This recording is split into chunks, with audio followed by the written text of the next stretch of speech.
Hey again, everybody, it's Colleen with Artwork by Colleen, and today we're going to make this blue Morpho butterfly. So if you looked at my previous blending, you'll see how I got all of those blues.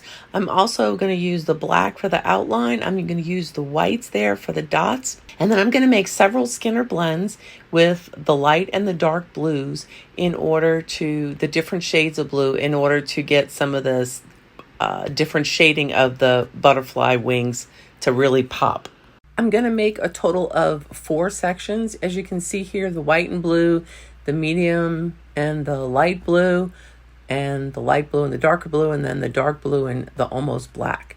So here's the first one that I've done, and this is the really darkest one. It's the near black color with the darkest blue. In hindsight, I feel like this was an unnecessary section that I really hardly used, because when I was finished making the whole butterfly, then I see that that's mostly all completely left. So I don't think that that's a necessary component. This is the kind of the medium and the darker blue. And then this one is the lighter blue and the medium blue combined. I did use a lot of this one, probably more than any other one. So you can see the progression of the different colors. Now, when I went and rolled this out before I thinned it all the way out, I decided that there was too much white in it, because I didn't really want a solid looking white piece to stand out quite so much. So I cut some of that off, as you can see, and then I made the block just like I did all the other ones. Here I went and stretched out the little block into the longer pieces, because I felt like that's kind of the size piece, give or take, that I'm going to need. And then you can see here how I go about doing it, and I'm just going to thin out the rest of these because there was no point in watching it. It's all done exactly the same. Now, again, I thought it was still too much white, so I went ahead and cut off some more of the white, because I didn't want a stark white look in there. But then I got the idea that to put the veins in between the lighter pieces, the light and the dark, I decided to mix some of that leftover cut off peach, which had some blue in it, along with the white. So that's what I went ahead and did. And I think it made a really good idea in the end. Anyway, here I am starting with like the medium blue and then the darker blue, and on the very tip of it, I'm going to do the very lightest blue. And I can just stretch it out here, and I'm making it fit. I've only made the cane about 1 inch tall because I really don't have any specific idea in mind. So you can see here, first I'm putting black on that side, and then on the inner side you can see that the light blue is going to be put in first, and then I'm going to go ahead and cover that with the black. You can see me cutting that here.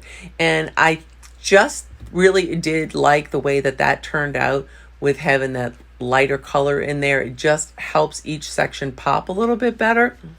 And so at this point, I'm just kind of following the diagram. There's little sections if you look onto a butterfly wing, and honestly, it's kind of hard. I don't know if you're looking at it on a phone or on your computer, but on the phone, it's kind of hard to see the smaller pieces of it, though I promise you they're there.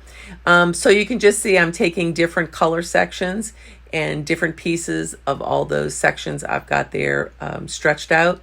I'm wrapping them in either the light blue and then the black, or just the plain black, depending on which portion it is. I kind of followed along with the lines. They had the actual picture showed some of the kind of white highlight looking things, and that's why I did that light blue thin layer in there. So in this, you can just see that I'm continuing to do it. You can look and see that I'm not cutting off a whole lot of it. It doesn't really take a huge amount. And I think that I don't know, that's a good thing, because I have some blue left, and I think I might go for version number 3, because 1 and 2, I still have my questions about either one. But you can see here, I took all the pieces, just like I'm going to combine them, and just stretched each one out a little bit so that they are the same, because you saw there wasn't nearly as much of the dark one, because honestly, I just didn't feel like it needed as much dark. As I said, if you were going to do this, I wouldn't even bother making that dark layer, because by the time you get down to that one, you're just going to put the black down there at the bottom anyway, which in hindsight, I definitely found out. But if you made it, it's fine. It's not going to hurt anything. So in building it up, you can see I'm just following along the pattern lines. There's nothing overly exciting or different about it. I'm just putting in the blue and the black. You can see, so it looks almost like one big wing, but it's really the forewing and the anterior wing, maybe that it's called, the upper and the lower. Let's just call it that for ease of sake. Now, there's a section you can see me combining the little scraps of light and dark blue, because at the top of his wing, there's a little kind of a mixture of a light white and blue mark. So I thought, oh, that's perfect. I have this little piece left over. I can mix it up. It doesn't have to be in any particular pattern, and I can put it on the top there. And I really think it came out really cute. Here, I'm just taking the white and I'm rolling it out pretty thin so that I can put the black, the little white dots on it, and then the black over it. And you can see there, after I put all the white dots, and then I put the thicker, full-size thickness almost of the black around it. I just took a little dowel and I made some indentations in the edges, so it kind of gives it a laced look, which actually the picture kind of shows it that way. Now we're going to do the bottom half of the wing. I'm doing the bottom half the exact same way that I did the top half. So interestingly, the reason that I wasn't crazy about this this first version of the butterfly that I did is, although I really like the butterfly and I think it's really pretty, to me it didn't look like what the picture looked like, and I like to be true to form to what the picture looked like.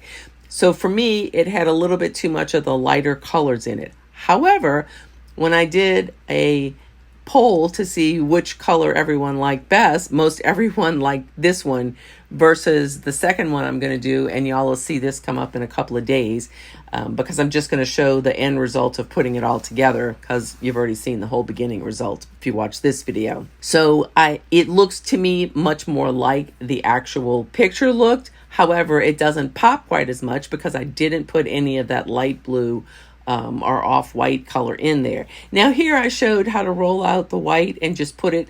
There was no point in showing you every single one. So there it is, completed, because that's really what you need to know. And then I had to layer it with a thicker layer of black. And that's pretty much what the wings look like. I hope you guys have enjoyed this. I hope you guys enjoyed this video. Please like it. I always love your comments. Subscribe if you haven't done so. And you can see here, I just made a pair of earrings and a little pendant. Have a great day.